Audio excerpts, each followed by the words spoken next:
Жакында Кыргызстан менен Тажикстандын ортосундагы чырлуу чек такталып, чийилип карталар. Баары мыйзамдуу өткөн абдан жакшы болду. Шарияттан алып караганда да абдан жакшы болду. Мисалы, шариятта айтылган хадистер бар. Мусулман мусулманга курал көтөрсө, өкөтөң тозокто деген.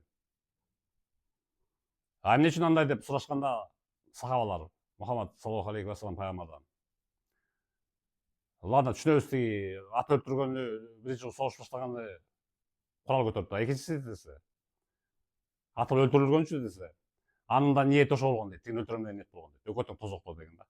Андыктан ошентип кылыша бербей, шарияттан алып караганда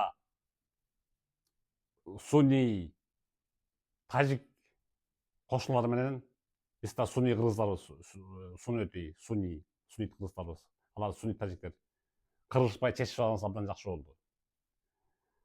Көрдүк, айылга айыл алмашты, жайлоого жайлоо алмашты окшойт. Жыйынтыгында биз 1000 чарчы километр утуп чыктык. То есть биздики уже азыр 200 000 километр болгон Кыргызстан болуп калды. Бакыйга бакубаттуу. Ал эми мындай чылуу маселелерди тиги илгерки империалисттер, наркы өткөн дорлордо киргизип койгон. Ошол тиги батыш империалисттери. Батыш империалисттерин кимдер экенин билесиңер. Ошол эле тиги Евросоюз, ошол эле тиги Америка тарап. Эмне үчүн Евросоюздун өзүндө мамлекеттердин граница жок? Мисалы, биз карталардан видеодон көрүп атабыз. Мисалы, Бельгия менен Голландиянын ортосунда мындай бир краскалап койгон, краскалап. Мына жагында Нидерланды деп атат, бул жагында Бельгия деп атат. Бирине бири жөө эле басып өтө беришет. Эмнеге? Эч кандай кыргыз жок эле. Көрдүңөрбү, алар деген ошо биздин ислам калыптан абдан туя беришкен, көрө беришкен. Андыктан ислам калыптан өздөрүн ала башкан, айтпаса да ала башкан да. Ошол үчүн бири бирине жылмайып күлүп учурашышат дайыма, тааныган тааныбаган деле. Бул исламдын сүннөтү. Так убактысына келет, минутана минуту. 5:07 деди, 5:07 келишет. Мисалы, немистер тактык деп атпайбыз, бул немис тактык эмес, бул деген сүннөтү тактык, исламда айтылган бул. Минутадан минуту деген. Булар просто өздөрүнө ала алган. Тазалык дайыма жуунуп жүргөн, дайыма таза жуунуп жүргөн. Бул да исламдын сүннөтү. Баарын өздөрүнө ачкандагы, анан ошо өздөрүнүн мусулмандык эмес адаттарды, өздөрүнүн мусулманский эмес адаттарды бизге төңкөп коюшкан. Одар салышкан да ошо. Борбор Азия мусулмандарын. Ошон үчүн биз бири-бирибиз менен кырылышып, болор болбос границалар үчүн атышып,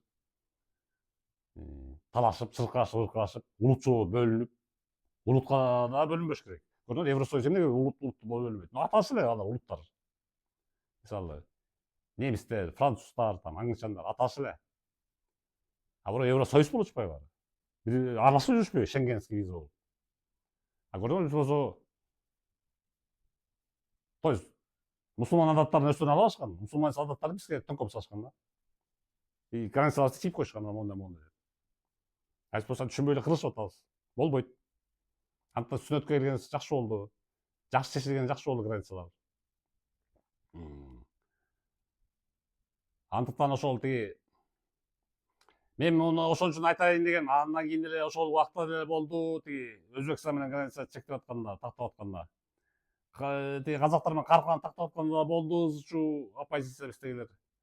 Яна могу өзгөчө Тажикстан боюнча да аябай катуу оппозициялар көп болду бизде. Мына мисалы, вот эти кемпир-абадчылар деген түрмөгө отуруп чыгышты 2 жылдан. Эмне Аллахтын азабы, эмне Аллахтын азабы.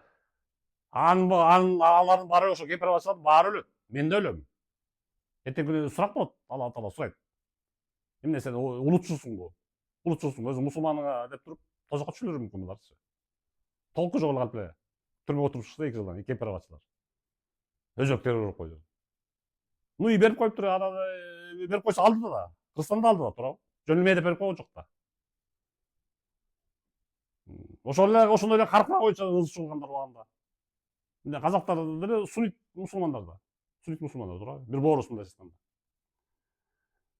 Эми болсо тажик сунниттер менен ынтымакта беришип алдык, акырын гана мына акыр жагы.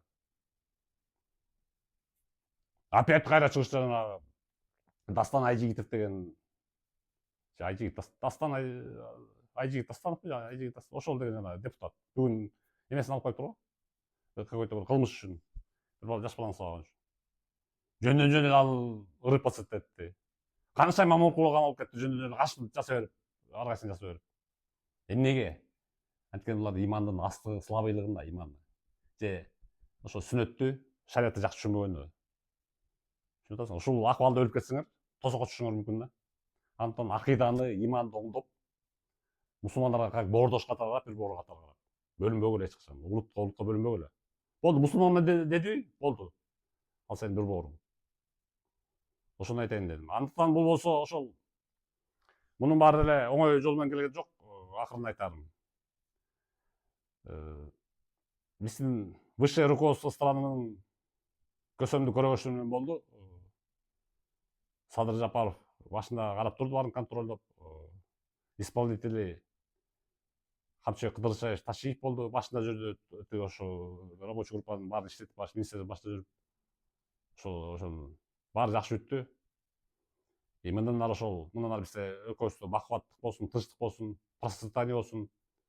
Экономикабыз ошо гүлдөп, ошол кошуна мусулмандар менен, сен мусулман мамлекеттер турат курчашып баары.